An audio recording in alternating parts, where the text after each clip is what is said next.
Similar to the end of the last example, a minor increase in price takes place during an overwhelming downtrend, and during this minor bullish to neutral phase, the AD indicator is on a much sharper incline in comparison to price. Generally, you don't need to change any settings or look at the exact values of the AD indicator. We are mostly interested in the basic direction AD moves in relation to price in the short to medium term, so looking at precise values of this indicator is usually not necessary. Given the continuing bearish context in the medium and short term, this recent appearance of relatively neutral flat movement with the AD indicator and price points to a minor retracement before the increasingly likely continuation of the downtrend, given the smooth synchronization of the AD indicator and price both sliding down in the short term moving into December, which is in line with the broader context, to generally form lower lows and lower highs, both in terms of closing prices and the AD indicator, which, as we've seen before, can identify and confirm the strength of this downtrend. Now, as price makes a minor rebound, the AD indicator also moves up slightly to agree with the potential for at least a minor bullish reversal.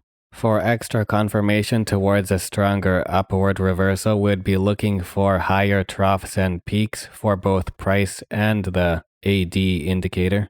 Overall, price has remained relatively unchanged while AD has risen noticeably. This is because even though the majority of candles have been small and relatively flat in terms of movement, they have mostly been green with above average volume, and they also have relatively short wicks.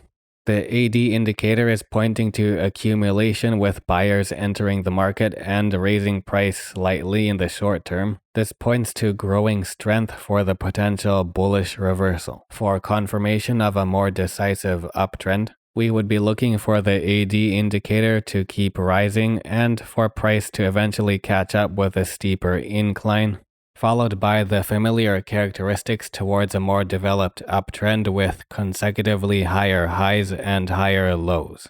In this case, such features are more apparent with the AD indicator due to the straighter and more uniform movement of price action.